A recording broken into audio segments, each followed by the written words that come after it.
Hello दोस्तों, आपका स्वागत है ज्ञान विद ज्ञानों में। आज हम पढ़ेंगे संख्या पद्धति। संख्या पद्धति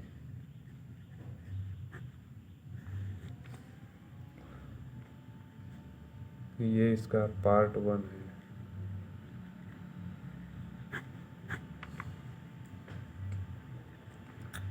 ये इसका पार्ट 1 है गणित का पहला चैप्टर, जिसका नाम है संख्या पद्धति।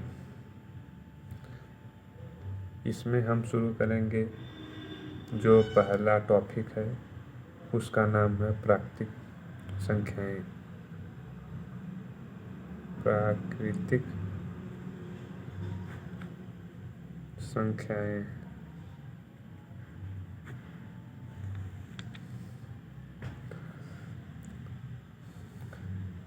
आप सभी तो जानते ही हैं कि सबसे छोटी प्राकृतिक संख्याएं एक होती है।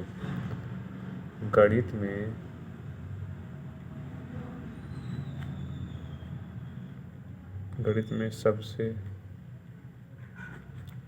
छोटी प्राकृतिक संख्या एक है। गणित की सबसे छोटी प्राकृतिक संख्या एक होती है। अब दूसरा है पूर्ण संख्या।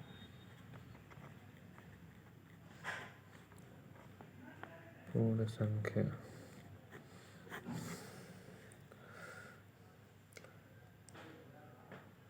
सबसे छोटी पूर्ण संख्या 0 है। सबसे छोटी पूर्ण संख्या 0 होती है।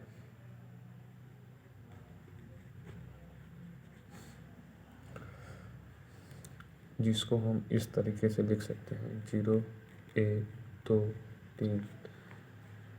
ये अनंत बार जाएगी।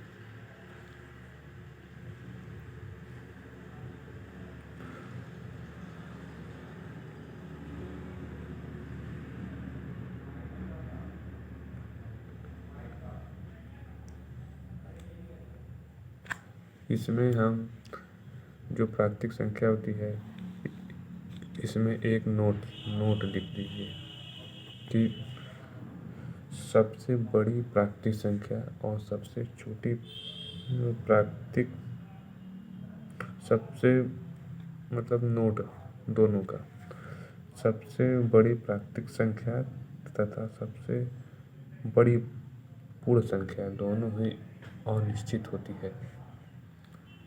सबसे बड़ी प्राकृतिक संख्या और सबसे बड़ी पूर्ण संख्या दोनों ही अनिश्चित होती है। सबसे बड़ी प्राकृतिक संख्या ये अनिश्चित होती है, जैसे कि 1, 2, 3 डॉट डॉट डॉट अनंत बार, यानी कि अनिश्चित। सबसे बड़ी पूर्ण संख्या है वो भी अनिश्चित होती है, लेकिन वो 0 से शुरू होती है। 1, 2, 3, 4 डॉट डॉट डॉट डॉट अनंत।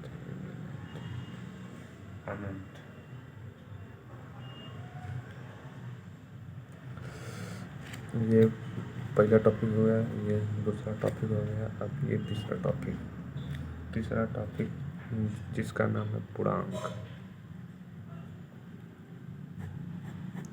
अब ये पूर्णांक क्या होता है?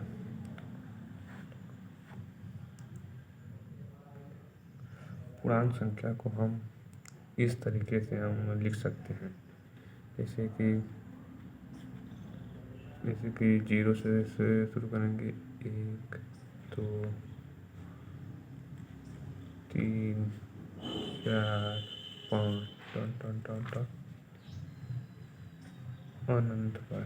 फिर इधर ही हम -1 -2 -3 -4 डॉट डॉट डॉट डॉट अनंत बार।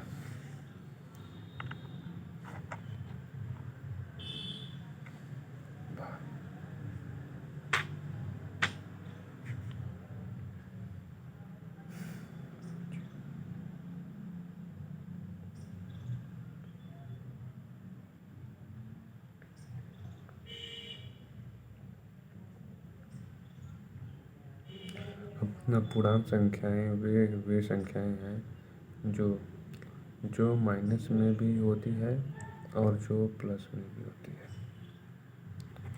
मतलब कि जो माइनस में भी होती है और जो प्लस में भी होती है। जबकि प्राकृतिक संख्याएं सिर्फ प्लस में होती हैं, जैसे कि 1 2 3 4 डॉट डॉट डॉट डॉट अनंत तक जाती है। पूर्ण संख्याएं 0 से शुरू होती हैं, 0 1 2 3 डॉट डॉट डॉट अनंत बार जाती हैं। पूर्णांक संख्याएं जो माइनस में भी होती हैं और जो प्लस में भी होती हैं, इसीलिए इसे हम पूर्णांक संख्याएं कहते हैं। अब चौथा टॉपिक है परिमेय संख्या। परिमेय संख्या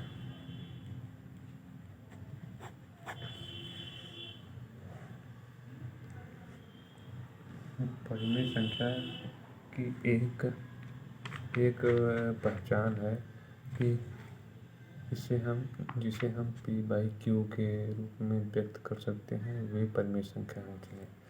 जिस संख्या को हम p/q के रूप में व्यक्त कर सकते हैं, वे परिमेय संख्याएं होती हैं।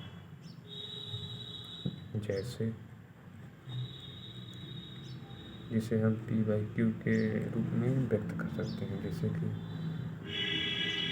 1/2 10/17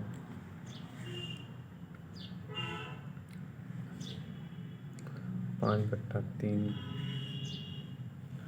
जिसे हम p/q के रूप में व्यक्त कर सकते हैं।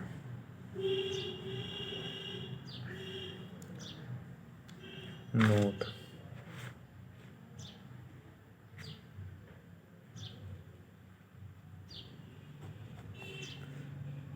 इसका हर शून्य नहीं होता है। इसका हर शून्य नहीं होता है। शून्य नहीं होता है।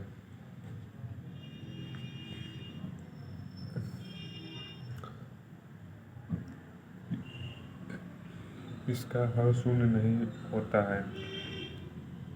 0 भी एक परिमेय संख्या है। 0 भी, शून्य भी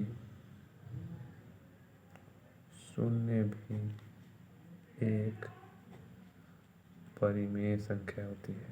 परिमेय संख्या होती है क्योंकि शून्य को भी हम p/q के रूप में व्यक्त कर सकते हैं। शून्य को भी हम p/q के रूप में व्यक्त कर सकते हैं।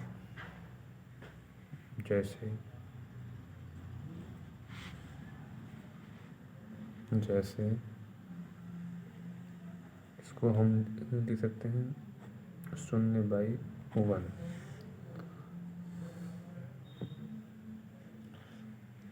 ये हो गया। अब हम 5वां टॉपिक को पढ़ेंगे।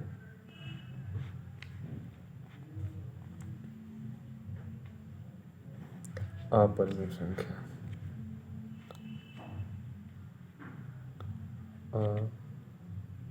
अपरिमेय संख्या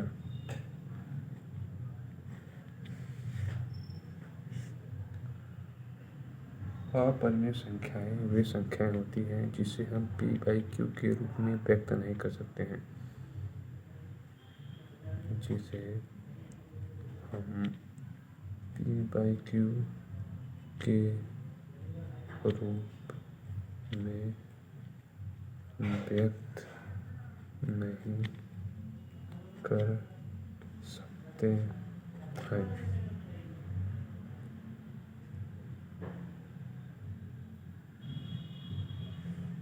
इसके इसके एग्जाम्पल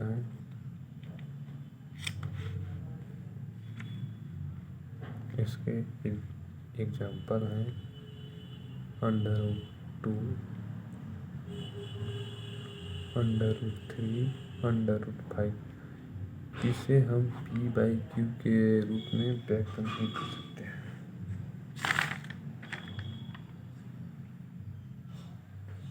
चलिए ठीक है, आज तक हम अगली क्लास में मिलेंगे। धन्यवाद।